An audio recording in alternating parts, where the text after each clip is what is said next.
Hello, good morning India. Daily current affair सुबह 8 बजे, general science सुबह 9 बजे, मैथ्स मैजिक शाम 5 बजे, रेलवे की रीजनिंग शाम 6 बजे, Monday to Friday, back to back classes live from studio. आज ही सब्सक्राइब करें WiFi study channel. Hello friends, welcome to WiFi study changing the way of learning. मैं विवेक एक बार फिर से आप सभी के साथ हूं ग्रुप डी और एएलपी के लिए स्पेशल लाइव जनरल साइंस के सेशंस लेकर।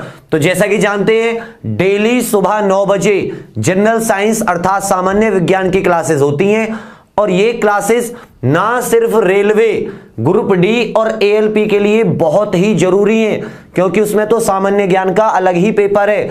बाकी जितने भी एग्जाम होते हैं इंडिया में, जितने भी कॉम्पिटिटिव एग्जाम होते हैं, चाहे वो सीजीएल हो, सीपी हो, सीपीओ हो या कोई स्टेट पीसीएस पुलिस हो या कोई अन्य सिविल गवर्नमेंट का एग्जाम, उसमें ये साइंस सब में पूछी जाती है। तो अगर आपका कोई या आपका कोई संबंधी साइंस में प्रॉब्लम है या उसको नहीं आती है तो वो इन क्लासेस को लेगा तो निश्चित ही उसको बेनिफिट होगा। तो आपने 2 दिन की छुट्टियां मनाई होंगी, लेकिन छुट्टियों में क्या था, बहुत सारे प्लान थे, लेकिन स्टूडियो में हो रहा है काम बहुत ज्यादा, तो वो सारे प्लान हो गए चौपट।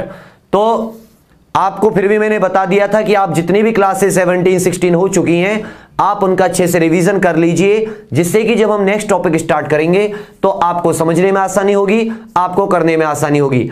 आज का हमारा टॉपिक होगा विस्कोसिटी, श्यानता। तो दोस्तों स्टार्ट करने से पहले मैं आपको कुछ पुरानी चीजें याद दिला दूं कि जैसे जब हमने एक जगह घर्षण पढ़ा था, एक जगह हमने फ्रिक्शन फोर्स पढ़ा था कि जब कोई ठोस वस्तु या कोई वस्तु किसी सतह के ऊपर चलना चाहती है या कोई दो वस्तु आपस में आपेक्षिक गति करना चाहते हैं, रिलेटिव मोशन करना चाहते हैं, तो उनके बीच में एक अपोजिट बल लगता है, एक विपरीत दिशा में फोर्स लगता है जिसे हम घर्षण बल या फ्रिक्शन फोर्स कहते हैं। पढ़ा था ना हमने। तो इसी तरह अगर सॉलिड में हम सिर्फ फ्रिक्शन फोर्स की बात करेंगे या सिंपल जब हमने पढ़ा तो फ्रिक्शन फोर्स की बात की सॉलिड्स के लिए, इसी तरह गैस और लिक्विड में आ जाती है विस्कोसिटी। गैस और लिक्विड्स में क्या आ जाती है, विस्कोसिटी।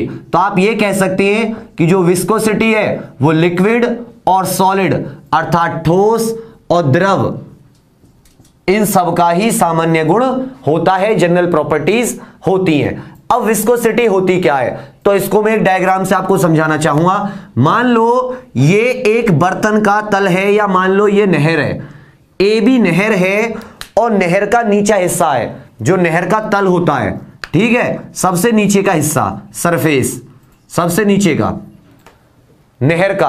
अब इसके ऊपर पानी है, तो मान लो पानी जो है वो अलग अलग, पानी की जो लेयर्स हैं वो अलग अलग रूप से गति करती हैं। समझिएगा मेरी बात को।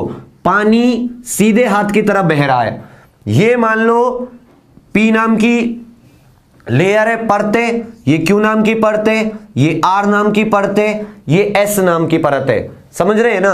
अब एक चीज ध्यान से समझो, पी का जो वेग है वो कम है, पी की वेलोसिटी क्या है दोस्तों, बहने की कम। इसका जो फ्लो रेट है, जो बहने की वेलोसिटी है वो क्या है, लेस है या कम है। और जैसे जैसे ऊपर की तरफ लेयर बढ़ती जाती है इनकी वेलोसिटी भी बढ़ती जाती है। इसका मतलब कि जो ऊपर वाली लेयर होगी इसकी वेलोसिटी बहुत ज्यादा होगी। तो अब सिंपल सी वही दोनों बात आ गई कि एस आर या आर क्यू या क्यू पी एक दूसरे के ऊपर गति कर रही हैं। क्या कर रही हैं, एक दूसरे के ऊपर मोशन कर रही हैं। और जब ये एक दूसरे के ऊपर मोशन करती हैं तो ये एक दूसरे के मोशन को रोकती हैं, एक दूसरे के रिलेटिव मोशन का विरोध करती हैं, रेसिस्ट करती हैं। और जब भी रेसिस्ट करने की बात आएगी तो क्या हो जाएगा, विस्कोसिटी। उस प्रॉपर्टी को क्या बोलेंगे, विस्कोसिटी। और ये जो बल लगाती हैं आपस में रेसिस्ट करने में, ये जो फोर्स लगाती हैं, इसे बोला जाता है विस्कस फोर्स। क्या बोला जाता है, विस्कस फोर्स या श्यान बल। तो अब सिंपल सी भाषा में लिख लेते हैं इसको कि किसी भी द्रव की 2 परतों के बीच में लगने वाला with the force that act between the 2 layers of any liquid, 2 परतों के बीच में लगने वाला वह बल जो उनकी रिलेटिव मोशन का आपेक्षिक गति का विरोध करता है उसे हम क्या कहते हैं? उसे हम कहते हैं विस्कस फोर्स या श्यान बल। और जो वो प्रॉपर्टी होती है, वो जो गुण होता है, उसे हम कहते हैं विस्कोसिटी। तो P वाली क्या करेगी? इसका वेग कम है तो वो Q को पीछे की तरफ करना चाहेगी। भाई P का वेग ज्यादा है, जो P है वो Q को पीछे की तरफ रोकना चाहेगी क्योंकि इसकी वेलोसिटी कम है, जबकि Q क्या करना चाहेगी? ये इसे आगे की तरफ ले जाना चाहेगी क्योंकि उसका वेग ज्यादा है। तो इन दोनों के बीच में क्या लगेगा? फोर्स लगेगा, एक फ्रिक्शन, घर्षण अपोजिट डायरेक्शन में, जिसे हम क्या कहेंगे? Viscous force. और इस प्रॉपर्टी को क्या कहेंगे? विस्कोसिटी। तो कहने का मतलब है सिंपल सा, इसको आप द्रव का गाढ़ापन भी कह सकते हो। इसे आप क्या कह सकते हो? द्रव का गाढ़ापन। जैसे मान लो आपने शहद लिया, क्या लिया एक बर्तन में? शहद, हनी, और आपने साथ में क्या लिया साथियों? वाटर, जल। दो बर्तनों में, एक बर्तन में शहद, एक बर्तन में पानी, दोनों बर्तनों को हिलाया, एक साथ दोनों बर्तनों को हिलाया और छोड़ दिया, तो आपको पता है जो ज्यादा गाढ़ा होगा, मतलब जो रिलेटिव मोशन का ज्यादा विरोध करेगा, वो जल्दी रुक जाएगा। समझ रहे हैं ना भाई? आपने एक में शहद लिया, आपने एक में पानी लिया। अब क्या होगा कि जैसे आपने दोनों को बारी बारी से हिलाया तो क्या होगा कि जो शहद है, क्योंकि शहद गाढ़ा है, वो उसके जो उसका विस्कस फोर्स जो है, उसके मॉलिक्यूल्स या कणों के बीच में, एटम्स के बीच में जो फोर्स लगेगा, लेयर्स, परतों के बीच में जो फोर्स लगेगा, वो ज्यादा होगा और ये हिलाने पे जल्दी रुक जाएगा। तो हम क्या कहेंगे कि शहद की विस्कोसिटी ज्यादा है या शहद की श्यानता ज्यादा है। समझ में आ गया ना? श्यानता क्या होती है? किसी भी लिक्विड की दो परतों के बीच में लगने वाला घर्षण बल, वो क्या होता है? श्यानता।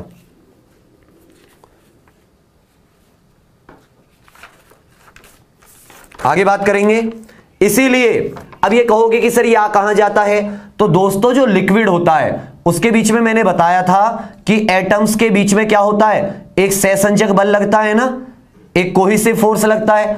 और इस कोहेसिव फोर्स की वजह से जब ये द्रव मोशन गति में होता है तो ये एटम एक दूसरे से दूर जाते हैं, और इस दूर जाने की प्रवृत्ति को रोकने के लिए एक अपोजिट डायरेक्शन में बल लगता है, जिसे हम क्या बोलते हैं? Viscous force. तो विस्कोसिटी किसके कारण होती है? सहसंजक बल या कोहेसिव फोर्स के कारण होती है। जो द्रव के अणुओं के बीच में, द्रव के एटम्स के बीच में कोहेसिव फोर्स या सहसंजक बल लगता है, उसके कारण विस्कोसिटी होती है। चलिए आगे बढ़ते हैं। परेशान मत होइएगा, चीजों को समझने की कोशिश कीजिएगा कि भाई दो द्रव की परतों के बीच में लगेगा तो क्या बोल देंगे? उसे विस्कोसिटी बोल देंगे। पूरा टॉपिक अच्छे से समझिएगा, इंपॉर्टेंट है। आगे बात करते हैं। इसीलिए आप चाहें तो जो हवा होती है, एयर होती है या वायु होती है, उसमें आप तेज दौड़ सकते हैं, तेज दौड़ सकते हैं, फास्ट रनिंग। जबकि पानी में आप उतने तेज नहीं दौड़ सकते, क्योंकि जो वाटर की विस्कोसिटी होती है, जो पानी की श्यानता होती है, वो एयर से या हवा से ज्यादा होती है। इसी तरह मैं क्या कहूंगा कि जो हनी या शहद की श्यानता होती है, वो किससे ज्यादा होती है? वो पानी से ज्यादा होती है। तो इसको गाढ़ापन और हल्केपन से, गाढ़ापन और कोई पतली चीज है उससे भी आप इसको अच्छे से समझ सकते हो। क्लियर है? अब आ जाता है कि श्यानता जो होती है वो ठोस में, सॉलिड में नहीं होती। ठोस या सॉलिड्स में नहीं होती, सिर्फ किस किस में होती है? लिक्विड और गैसेस। गैसेस में क्या होता है कि जो एटम होते हैं वो एक दूसरे से दूसरी जगह ट्रांसफर हो जाते हैं, अणुओं का स्थानांतरण होता है। जबकि लिक्विड में क्या होता है कि जब अणु एक दूसरे से दूर जाते हैं तो उनके बीच में उस दूर जाने को कोई एक फोर्स रोकता है, जिसे हम क्या बोल देते हैं? विस्कस फोर्स बोल देते हैं। इसीलिए जो समुद्र में तैरना आसान होता है, समुद्र में तैरना, it is easy to swim in sea water, समुद्र में तैरना आसान होता है नदी के मुकाबले, नदी के कंपैरिजन में। अगर आप नदी के कंपैरिजन में करोगे तो समुद्र में तैरना आसान होता है, क्योंकि जो समुद्र के पानी की विस्कोसिटी होती है वो कम होती है, जो उसका गाढ़ापन होता है या जो वो अपेक्षित गति का विरोध करता है वो कम होता है। तो समुद्र के पानी की विस्कोसिटी क्या होती है? कम होती है। किससे? नदी से। इसलिए समुद्र के पानी में तैरना आसान होता है नदी के मुकाबले, नदी में तैरना थोड़ा कठिन होता है। यहां तक कोई प्रॉब्लम नहीं हो गई। चलिए, देन आ जाता है कि अगर टेम्परेचर इंक्रीज या डिक्रीज करें, तापमान घटाएं या बढ़ाएं, तो क्या असर होगा। जैसे हमने पिछले लेक्चर में सरफेस टेंशन का पढ़ा था, पृष्ठ तनाव का, कि टेम्परेचर बढ़ाने पर वो क्या होता है, घट जाता है। तो इसी तरह ताप बढ़ाने पर, टेम्परेचर बढ़ाने पर, इसको अच्छे से नोट कर लीजिएगा, तापमान बढ़ने पर, टेम्परेचर इंक्रीज होने पर या बढ़ने पर द्रव की श्यानता, समझना इसको, टेम्परेचर बढ़ने पर द्रव की श्यानता कम हो जाती है। टेम्परेचर बढ़ने पर लिक्विड या जो द्रव होते हैं, विस्कोसिटी कम, श्यानता हो जाती है उनकी कम।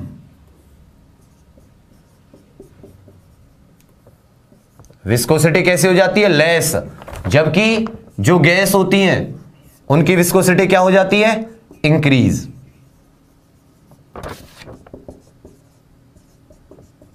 उनकी श्यानता बढ़ जाती है। तो गैस की श्यानता बढ़ जाएगी और जो द्रव होते हैं उनकी श्यानता कम हो जाएगी। अच्छे से समझ लीजिएगा कि इनकी श्यानता क्यों कम हो जाएगी, क्योंकि जो अणु होते हैं उन पे जैसे टेम्परेचर बढ़ेगा तो वो एक दूसरे से, जो उनके बीच में कोहेसिव फोर्स होगा वो कम हो जाएगा थोड़ा सा, जो वो उनके बीच में जो कोहेसिव अट्रैक्शन, ससंजक बल होगा वो कम हो जाएगा।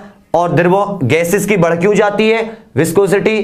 क्योंकि जल्दी जल्दी स्थानांतरण होने लगता है, जल्दी जल्दी एटम ट्रांसफर होने लगते हैं। तो अगर तापमान बढ़ाते हैं, टेम्परेचर इंक्रीज करते हैं, तो लिक्विड या द्रव उनकी श्यानता कम होती है, विस्कोसिटी डिक्रीज होती है, और गैसेस की विस्कोसिटी इंक्रीज होती है, या कहें उनकी श्यानता बढ़ जाती है। Very good. चलिए आगे बात करेंगे कि ये जो फोर्स होता है इसकी एसआई यूनिट कितनी होती है, क्या होता है। नेक्स्ट आ जाता है, क्योंकि विस्कस फोर्स होता है जिसकी वजह से विस्कोसिटी आती है, तो नेक्स्ट आ जाता है coefficient of viscosity. Coefficient of viscosity, श्यानता गुणांक। कोफिशिएंट निकालते हैं ना हम, श्यानता गुणांक। तो ये कहता है F इक्वल टू माइनस, अब आप बताओगे माइनस, इसे ईटा बोलते हैं, यही है कोफिशिएंट ऑफ विस्कोसिटी, जिसे क्या बोलते हैं हिंदी में? ईटा। दूसरी बात, माइनस क्यों आया है ये आप बताओ मुझे, कि इसमें माइनस क्यों आया है। ए से एरिया और dv बटे dx, समझिएगा, दूरी के साथ वेग में परिवर्तन, दूरी के साथ वेग में परिवर्तन, वेग में परिवर्तन। तो इसे आप क्या कह सकते हो सिंपल भाषा में? स्पीड वेग बटे दूरी होती थी ना, चाल बटे दूरी, किसके इक्वल होती थी? समय के इक्वल, टाइम के इक्वल। तो माइनस ईटा ए dv अपॉन dx। तो माइनस बताओगे क्यों आया है? ए है एरिया, दो परतों के बीच का एरिया, दो परतों के बीच, एरिया बिटवीन टू लेयर्स, और ये हो गया change in velocity with respect to distance, या change of speed with respect to distance. और इसकी एसआई यूनिट होती है, क्योंकि ईटा निकालेंगे तो सिंपल देख लो, अगर ईटा की वैल्यू निकालेंगे तो ए तो आ जाएगा नीचे, ये मल्टीप्लाई में इधर आके डिवाइड हो जाएगा, ये dx इधर आ जाएगा और ये dv इधर आ जाएगा।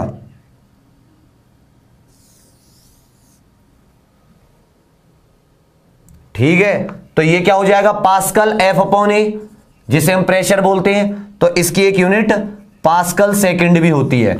क्या होती है? Pascal second. और ऐसा यूनिट होती है हालांकि इसकी डेकापोइज।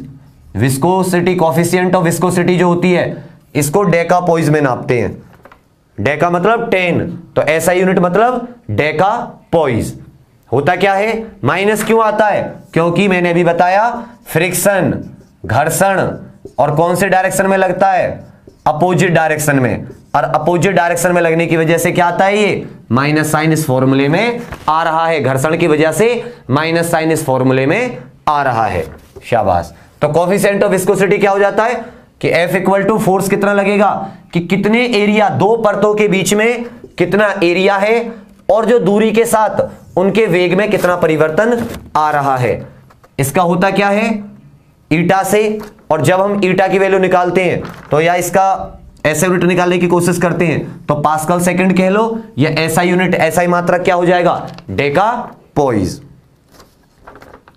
चलिए, डिस्टेंस अपॉन स्पीड होती है ना टाइम, इसी के लिए मैंने क्या लिख दिया है, सेकंड। कंफ्यूज मत होना, वेग सॉरी दूरी बटे वेग, ये वेग बटे दूरी नहीं, दूरी बटे वेग, ये वाला समय हो गया ना। चलिए आगे आ जाती है टर्मिनल वेलोसिटी। ये छोटे छोटे टॉपिक हैं, इनमें से क्वेश्चन उठते हैं, इसलिए मैं करा रहा हूं, क्योंकि बस इसके बाद में यही टॉपिक है विस्कोसिटी और प्रेशर, जिसमें थोड़ा सा आपको समय लगेगा, थोड़ा सा ध्यान देना पड़ेगा।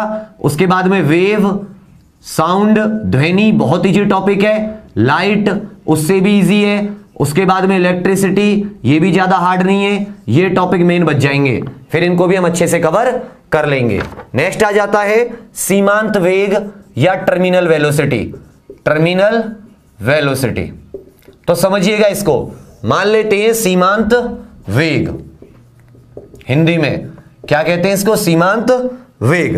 देखो कोई विस्कस द्रव है, क्या है, कोई श्यान द्रव है या विस्कस द्रव है, श्यान लिक्विड है या विस्कस लिक्विड है या फ्लूइड है। तो जब इसमें कोई चीज गिरती है, समझिएगा, जब विस्कस द्रव में कोई चीज गिरती है तो शुरुआत में तो उसकी वेलोसिटी ज्यादा होती है, शुरुआत में उसकी वेलोसिटी क्या होती है, इंक्रीज करती है। शुरुआत में उसकी वेलोसिटी, उसका जो वेग होता है प्रारंभ में, स्टार्टिंग में, वो ज्यादा होता है, लेकिन कुछ टाइम बाद वो धीरे धीरे एक मैक्सिमम वेलोसिटी को पाने के बाद में कांस्टेंट या कहें नियत वेग से गिरने लगती है। समझिएगा, मान लो जब वो गिरी तो उसकी स्पीड बढ़ती रही, एक समय बाद क्या हुआ कि उसने एक कांस्टेंट वेलोसिटी एक्वायर कर ली और उसी के साथ ये नीचे नीचे नीचे नीचे गिरती रही। जैसे कि पैराशूट से इंसान ऊपर हवाई जहाज से कूदता है तो पहले तो उसकी स्पीड बढ़ती है, लेकिन धीरे धीरे फिर उसका एक कांस्टेंट वेलोसिटी या नियत वेग वो पा लेता है। और यही जो मैक्सिमम वेलोसिटी होती है, यही महत्तम वेग जो होता है, वेलोसिटी होती है, वेलोसिटी होती है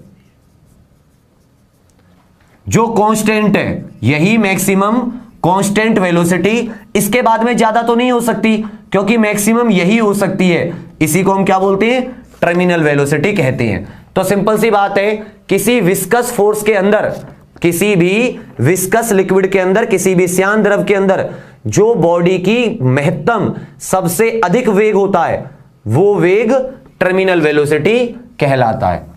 इससे ज्यादा वेलोसिटी नहीं हो सकती, ये मैक्सिमम होती है। इसकी वैल्यू कहती है, कैसी होती है, मैक्सिमम।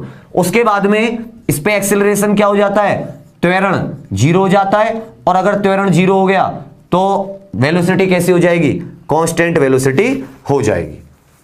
क्लियर है।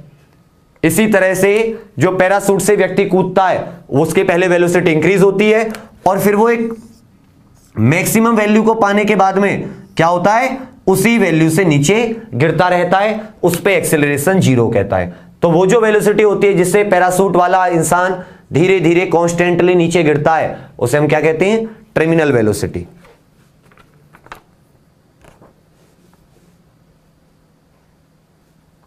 अब इसका एक फॉर्मूला लिखा देता हूं आपको, हालांकि इंपॉर्टेंट नहीं है, लेकिन उस फॉर्मूले से दो तीन चीजें आपकी क्लियर हो जाएंगी। पहला है वेलोसिटी, टर्मिनल वेलोसिटी, सीमांत वेग 2/9 R square rho G upon eta. देखो ये जो मैंने पी लिखा है इसे रो बोलते हैं, ये हो जाता है बॉडी की डेंसिटी, बॉडी डेंसिटी जो चीज गिर रही है, या ये कहें वस्तु घनत्व, वस्तु का घनत्व। और ये जो है सिग्मा, ये हो जाती है डेंसिटी ऑफ लिक्विड, जिसमें वो वस्तु गिर रही है, या फ्लूइड, द्रव की द्रव घनत्व। अब इसमें एक चीज है सिंपल सा, मान लो वस्तु की जो डेंसिटी है वो कम है, वस्तु की डेंसिटी क्या है, द्रव की डेंसिटी से कम, तो वस्तु ऊपर की तरफ जाएगी, अपवार्ड, ऊपर की तरफ, समझ रहे हैं। अगर वस्तु की डेंसिटी कम है, किससे, द्रव से, तो वस्तु धीरे धीरे धीरे धीरे धीरे धीरे ऊपर की तरफ जाएगी, मैक्सिमम कांस्टेंट वेलोसिटी से ऊपर की तरफ जाएगी, क्योंकि वो हल्की है। घनत्व कम होने का मतलब क्या है, वो वस्तु हल्की है तो चीजें ऊपर जाएंगी, और अगर इसकी वेलोसिटी ज्यादा है तो वस्तु नीचे आएगी, डाउनवर्ड, नीचे की ओर, नीचे की ओर। कहने का मतलब है टर्मिनल वेलोसिटी से मतलब यही नहीं है कि आपने वस्तु डाल दी तो वो नीचे ही आएगी। अगर उसका घनत्व, उसकी डेंसिटी लिक्विड की डेंसिटी से कम है तो वो ऊपर भी जाएगी, ऊपर जाएगी कांस्टेंट वेलोसिटी से।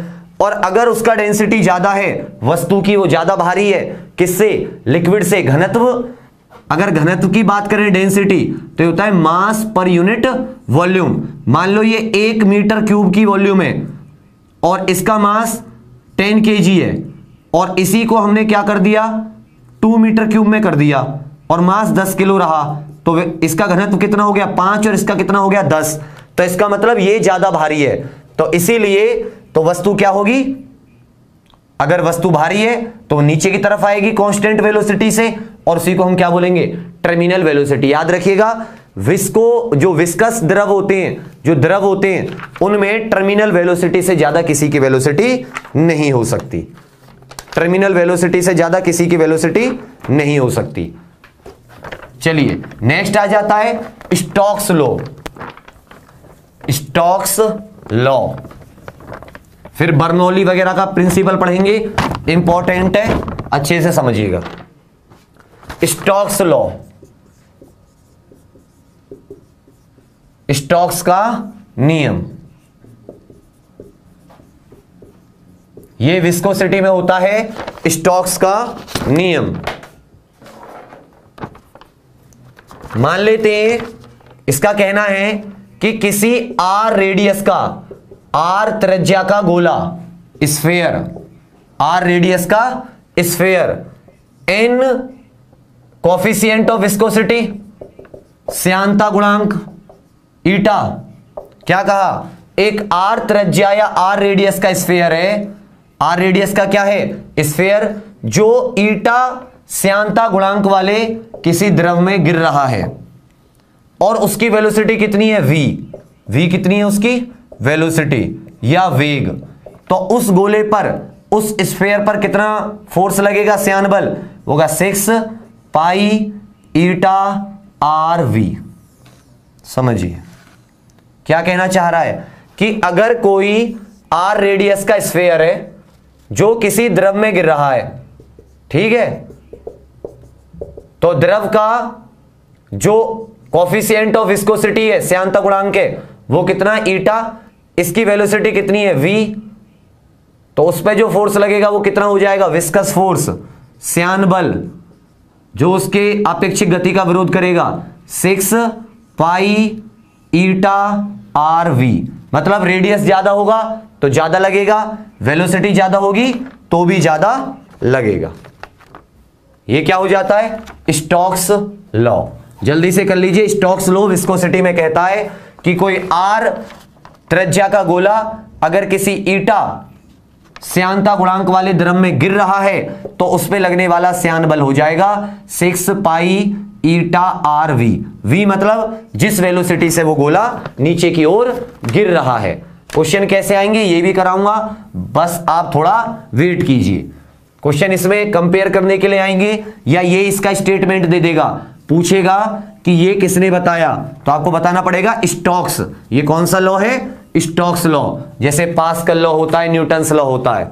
नेक्स्ट है flow of liquids, flow of fluids या लिक्विड्स, तरल प्रवाह, तरल प्रवाह। याद रखिएगा जो चीजें बहती हैं, जो चीजें एक जगह से दूसरी जगह बहती हैं उन्हें तरल कहते हैं। उसमें लिक्विड भी आते हैं, द्रव भी आते हैं और गैस भी आती हैं। तो तो दो तरह के फ्लो होते हैं मेनली, एक होता है स्ट्रीमलाइन फ्लो, स्ट्रीमलाइन फ्लो, या क्या कह सकते हैं इसे, धारा रेखीय प्रवाह। समझो एक चीज को, धारा रेखीय प्रवाह क्या होता है, तो इसमें लिख लो सेम पॉइंट, समान बिंदु, समान बिंदु, सेम पाथ, समान रास्ता, सेम पाथ, और तीसरा होता है सेम वेलोसिटी, सेम वेलोसिटी, समान वेग।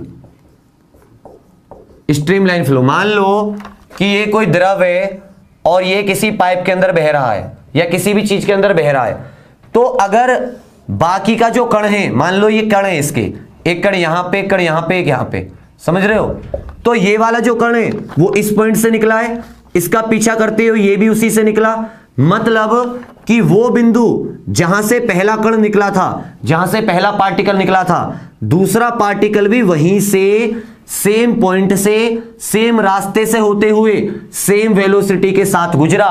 समझे, जहां से फर्स्ट कण या पहला पार्टिकल गुजरा था वहीं से साथियों उसके पीछे वाले जितने पार्टिकल थे वो उसी पॉइंट, उसी रास्ते, उसी वेग, same velocity, same path, same point से गुजरते हैं, तो उस फ्लो को हम क्या कहते हैं, स्ट्रीमलाइन फ्लो कहते हैं। क्या कहते हैं उसे, स्ट्रीमलाइन फ्लो। दूसरा होता है टर्ब्यूलेंट फ्लो, टर्ब्यूलेंट फ्लो, या बोल सकते हैं इसको प्रक्षुब्ध प्रवाह।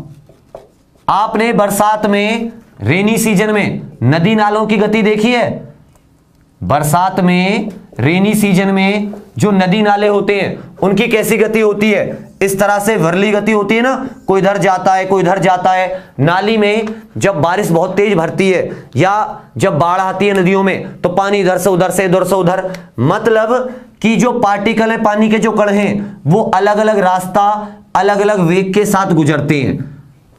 तो वो जो इधर उधर विरली गति होती है, भंवरदार बोलते हैं जिसे, घुमावदार या भंवरदार, उसे क्या कहेंगे, टर्बुलेंट फ्लो कहते हैं। तो बरसात में जो नदी नालियों में पानी बहता है वो किसका एग्जांपल होता है, टर्बुलेंट फ्लो का एग्जांपल होता है। और जब एक पॉइंट से, एक रास्ते से और एक वेलोसिटी के साथ होते हुए लिक्विड गुजरता है तो उसे हम क्या कहते हैं, स्ट्रीमलाइन फ्लो या धारा रेखीय प्रवाह। आज क्या है ना, थोड़ा कॉन्सेप्ट टफ है, टफ नहीं है, थोड़ा सा समझने वाला, आपने कभी पहले कम पढ़ा होगा तो आपको अजीब सा लगेगा, लेकिन परेशान मत होइएगा, एंड क्या होगा, अच्छा होगा, सब कुछ आपको समझ में आ जाएगा। बस आप थोड़ा हौसले बनाए रखना, आप परेशान मत होना जरा भी, क्योंकि भाई देखो जॉब करने के लिए बाबू बहुत परेशानी करनी पड़ती है, ये संघर्ष का समय है, इस समय को ऐसे व्यर्थ मत जाने दो, आपको ये बहुत ज्यादा फायदा पहुंचाएगा, पक्का। चलिए नेक्स्ट आ जाता है क्रिटिकल वेलोसिटी। अभी आपने थोड़ी देर पहले टर्मिनल वेलोसिटी पढ़ी थी, अब क्या जाता है, क्रिटिकल वेलोसिटी। तो ये है मैक्सिमम वेलोसिटी, मैक्सिमम वेलोसिटी या महत्तम वेग, महत्तम वेग, जहां तक जो फ्लो होता है, प्रवाह होता है, फ्लो होता है, वो कैसा रहे, स्ट्रीमलाइन रहे। कैसा रहे, स्ट्रीमलाइन या धारा रेखीय। तो ऐसी मैक्सिमम वेलोसिटी जहां तक फ्लो धारा रेखीय होता है उस वेलोसिटी को क्या कहते हैं, क्रिटिकल वेलोसिटी। और इसके बाद में क्रिटिकल वेलोसिटी से अगर ज्यादा हो जाए, क्रिटिकल वेलोसिटी से अगर ज्यादा हो जाए, क्रांतिक वेग से ज्यादा, क्रिटिकल को क्या कहते हैं हिंदी में, क्रांतिक वेग। अगर क्रांतिक वेग से ज्यादा हो जाए क्या, फ्लो, फ्लो की स्पीड या फ्लो वेलोसिटी ऑफ फ्लो, तो ये कौन सा फ्लो हो जाता है, प्रवाह की, प्रवाह का जो वेग है वो अगर क्रिटिकल वेलोसिटी से ज्यादा हो जाता है तो वो जो है प्रवाह वो हो जाता है टर्ब्यूलेंट। कैसा हो जाता है, टर्ब्यूलेंट, या ये कहें प्रक्षुब्ध, नदी नालों वाला प्रवाह हो जाता है।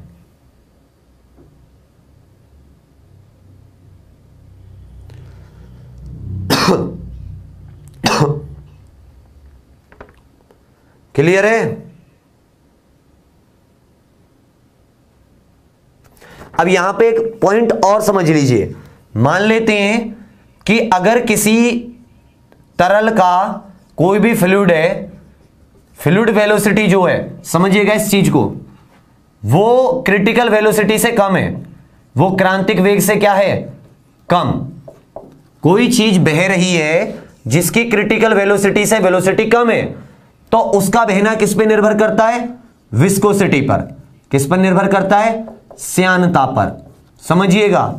लेकिन अगर कोई फ्लूइड की वेलोसिटी क्रिटिकल वेलोसिटी है, कैसी है, क्रिटिकल वेलोसिटी से ज्यादा है, मतलब वो टर्बुलेंट फ्लो है, उसका क्रिटिकल वेलोसिटी से ज्यादा है, तो उसका बहना डेंसिटी पर डिपेंड करता है। उसका बहना किस पर डिपेंड करता है, घनत्व पर। फिर से समझ लीजिए, जैसे अगर पानी है, पानी सादा रूप में बह रहा है और उसकी जो वेलोसिटी है वो क्रिटिकल वेलोसिटी से कम है, तो पानी की श्यानता या विस्कोसिटी पे उसका बहना निर्भर करता है कि अगर पानी की विस्कोसिटी कम है तो भैया ठीक है, वो आसानी से बहेगा, ज्यादा है तो कम बहेगा। दूसरी तरफ अगर किसी चीज की वेलोसिटी क्रिटिकल से ज्यादा हो जाती है तो उस समय उसका बहना किस पे निर्भर करता है, डेंसिटी पर। जैसे वॉल्केनो से लावा, जो ज्वालामुखी होते हैं ना, ज्वालामुखी से लावा, वो भी तेज बहता है जबकि उसका घनत्व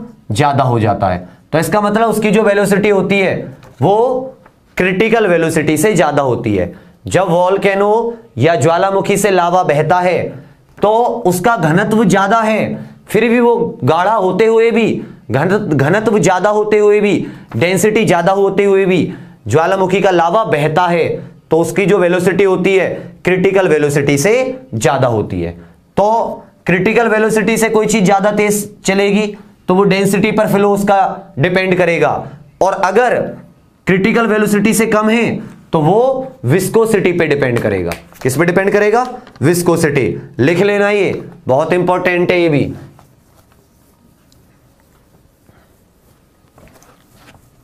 कि ज्वालामुखी का जो लावा होता है गाढ़ा होते हुए भी तेज बहता है क्योंकि उसका घनत्व ज्यादा होता है और उसकी जो वेलोसिटी होती है बहने की वो क्रिटिकल वेलोसिटी से ज्यादा होती है।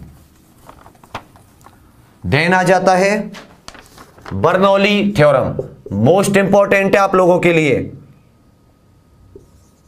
Bernoulli's theorem.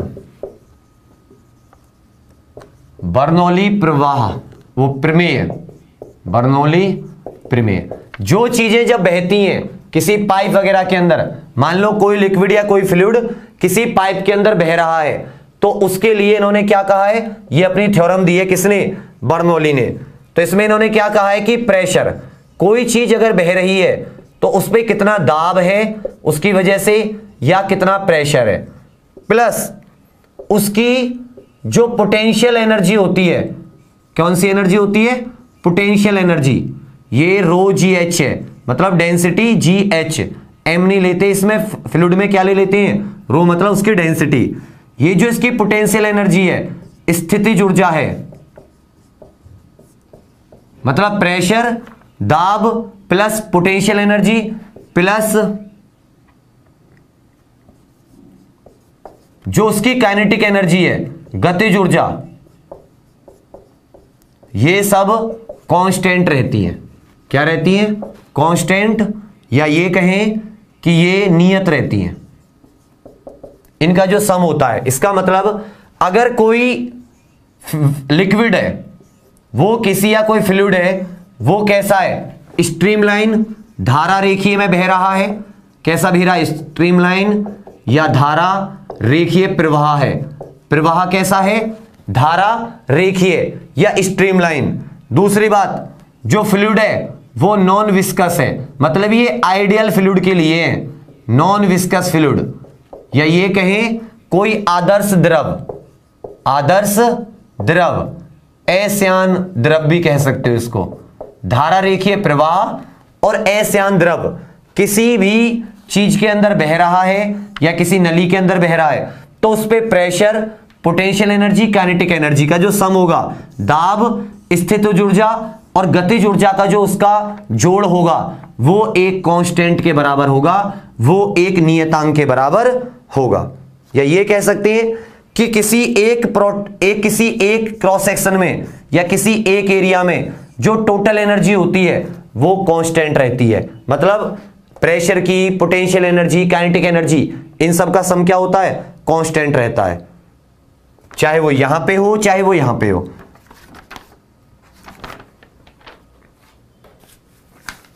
इसीलिए इसी से आया है कि अगर मान लो आप किसी चीज को प्रेशर कर देते हो, आपने गांव वगैरह में पाइप देखी होंगी ना, अगर पाइप का आगे से मुंह बढ़ा देते हैं, ऐसे पाइप को रोक देते हैं, तो जो प्रेशर हो जाता है वो बहुत ज्यादा इंक्रीज हो जाता है। कहने का मतलब अगर आप फ्लो में प्रेशर इंक्रीज करते हैं, दाब को बढ़ाते हैं, ऊपर जाने का मतलब एरो कि आपने प्रेशर इंक्रीज किया, तो याद रखिएगा कि जो फ्लो होगा, जो वेलोसिटी होगी, जो वेग होगा, वो क्या हो जाएगा?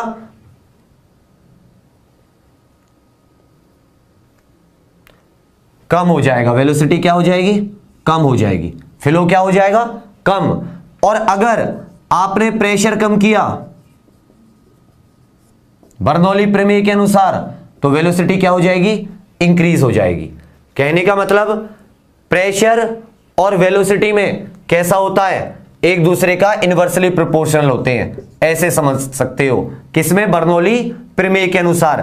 प्रेशर बढ़ाने से वेलोसिटी कम, प्रेशर घटाने से वेलोसिटी ज्यादा। अब इसकी एप्लीकेशन बहुत इंपॉर्टेंट होती है कि बर्नौली थ्योरम का काम कहां कहां होता है, इससे क्या क्या चीजें डिजाइन होती हैं, इसको ध्यान में रख के, इस टोटल एनर्जी की बात को ध्यान में रख के प्रेशर और वेलोसिटी में क्या संबंध है, क्या रिलेशन है, इस चीज को ध्यान में रखते हुए बर्नौली थ्योरम की कुछ एप्लीकेशंस होती हैं। नंबर 1, एक तो वेंचुरी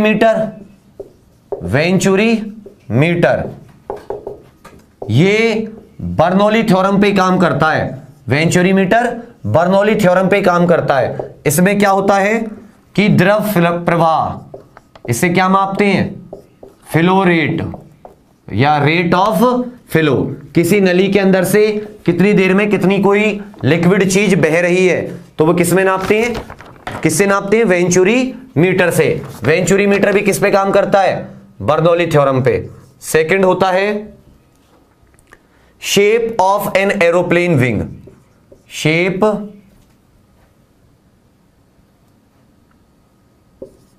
ऑफ एन एरोप्लेन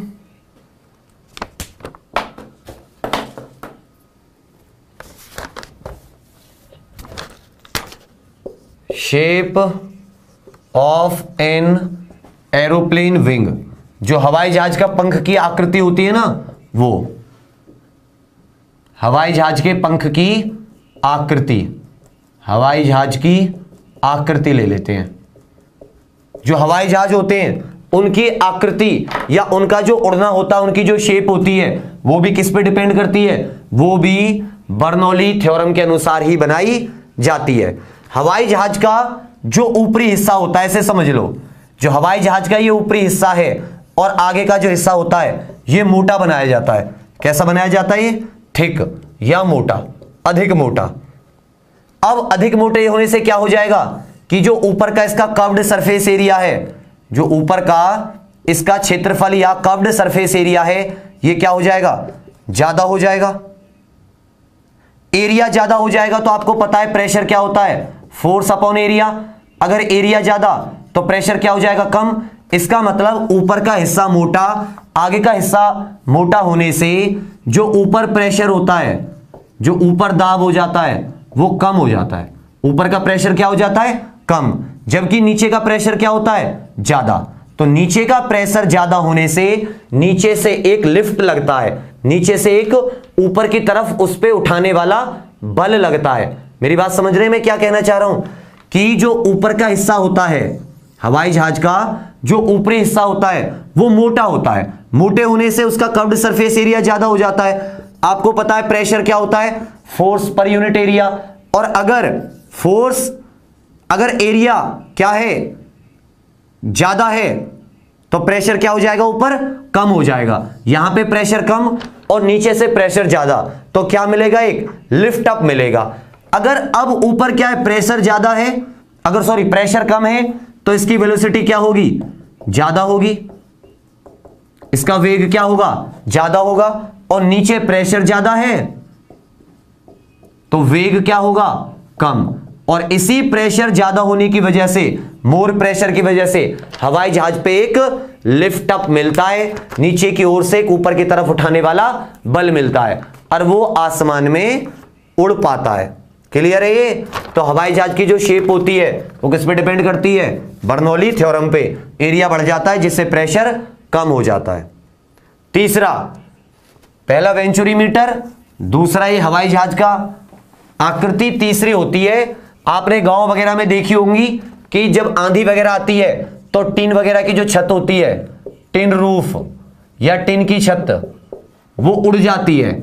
या गांव वगैरह में जहां पे भूसा वगैरह रखते हैं, वो जो होती है बोंगी बिटोड़ा, वो क्या हो जाते हैं, उनकी छत भी उड़ जाती है। उसका कारण भी क्या है, समझो कि ये है टिन वाली छत, ठीक है।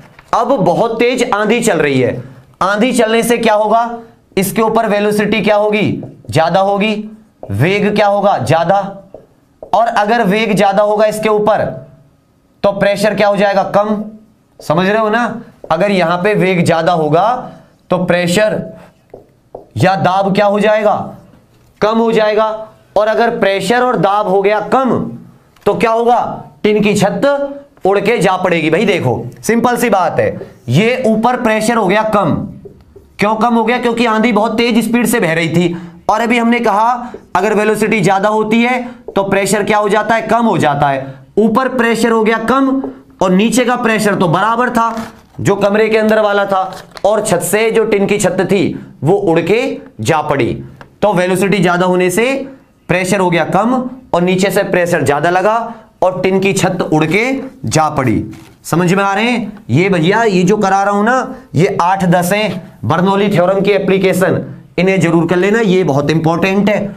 उसके बाद में आ जाता है साथियों चौथा, कि देखो पानी का जहाज है जलयान 1, शिप जो होते हैं ना वाटर शिप, और ये जलयान 2 शिप 2।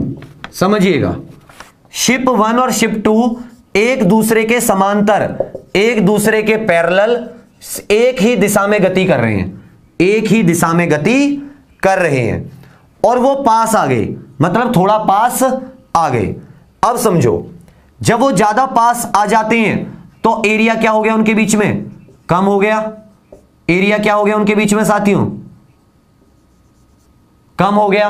एरिया कम होने की वजह से जो पानी की जो धारा थी, पानी की जो धारा थी वो विपरीत दिशा में तेजी से जाने लगी, अपोजिट डायरेक्शन में तेजी से जाने लगी। समझना, जब दो शिप एक दूसरे के करीब आ गए तो उनके बीच में एरिया कम हो गया, जिससे जो उनके बीच का पानी था वो अपोजिट डायरेक्शन में बहुत तेज बहने लगा, बहुत तेज बहने लगा।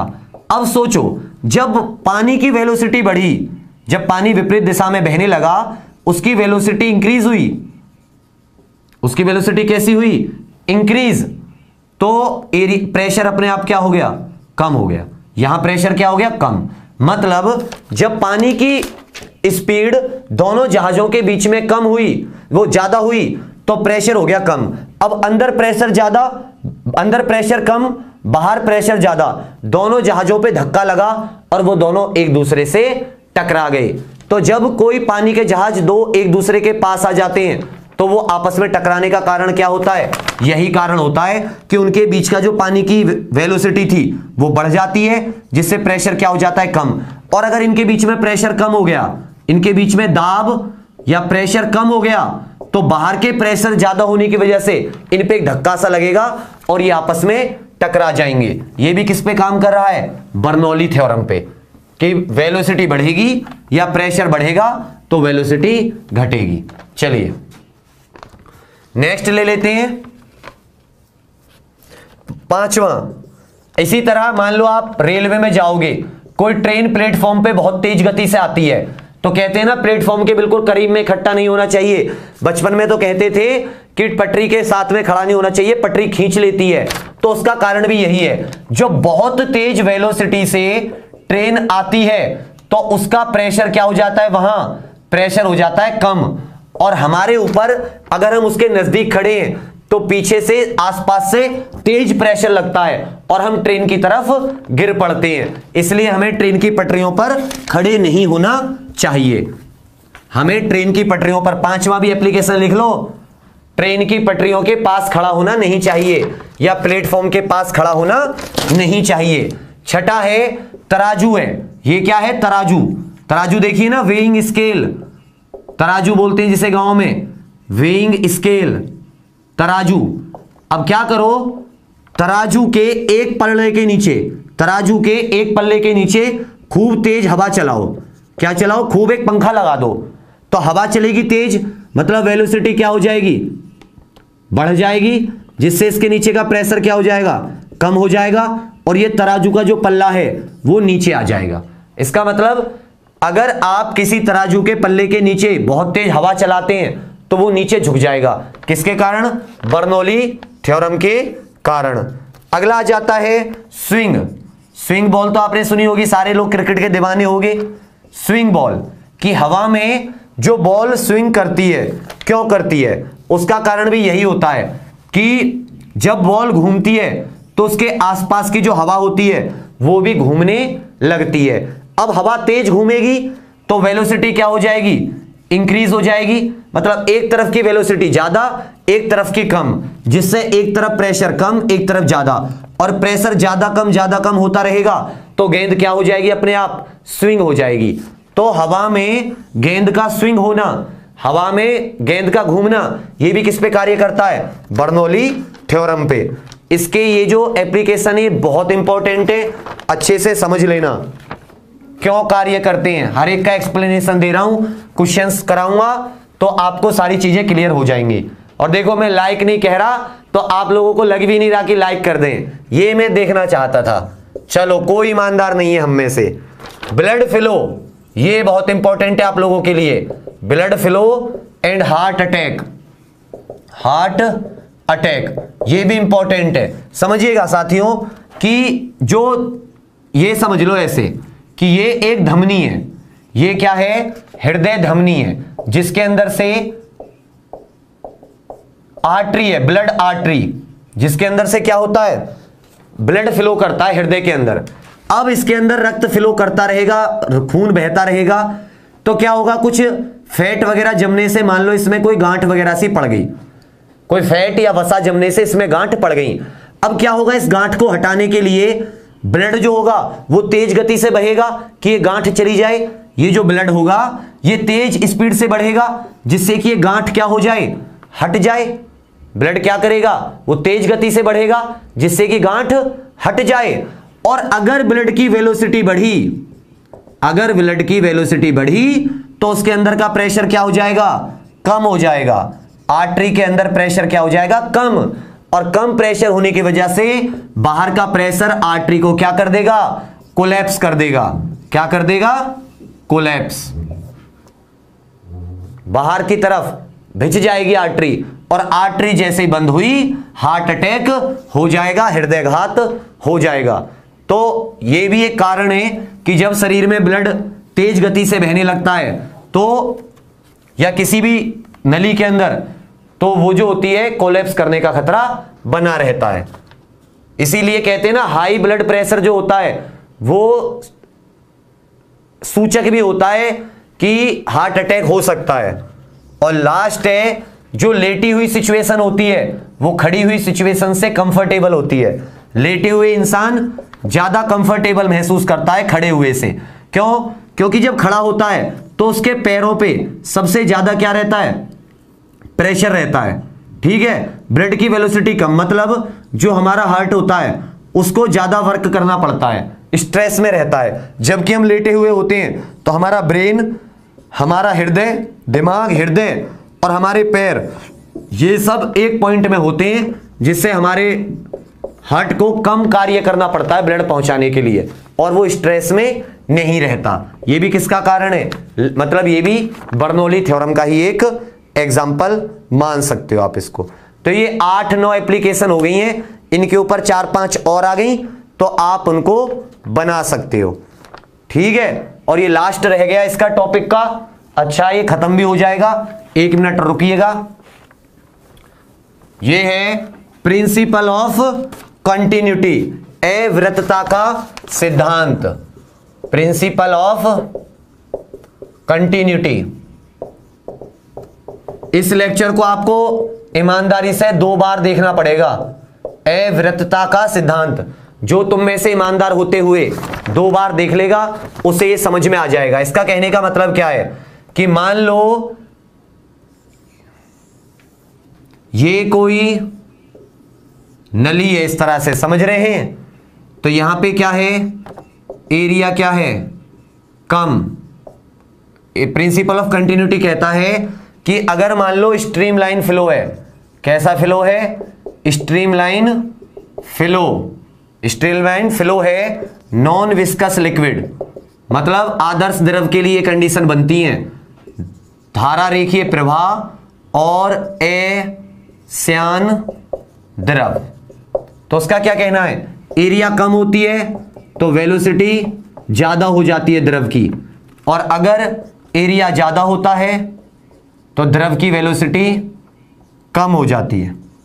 एरिया, वहां प्रेशर था, यहां पे एरिया की बात है। इसका मतलब एरिया और वॉल्यूम, एरिया और वेलोसिटी का जो ये होता है मल्टीप्लाई गुणांक, ये क्या होता है, नियत होता है। क्षेत्रफल और वेलोसिटी का जो गुणांक होता है वेग का, ये कांस्टेंट होता है या नियत रहता है। इसका मतलब जहां एरिया कम होगा, अपने आप ही जो मैंने बताया था, जब हम किसी पाइप को पकड़ लेते हैं तो पाइप को पकड़ने का मतलब क्या है, हमने एरिया कम कर दिया, तो एरिया कम वेलोसिटी ज्यादा, एरिया ज्यादा वेलोसिटी कम। प्रेशर का अलग नियम है, एरिया का अलग है।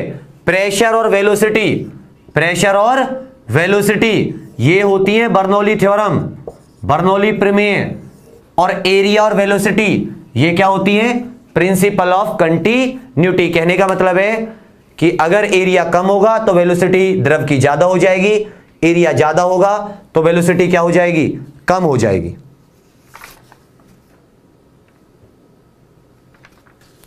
अब 1-2 क्वेश्चन देख लेते हैं, आपको 1-2 क्वेश्चन करा देते हैं।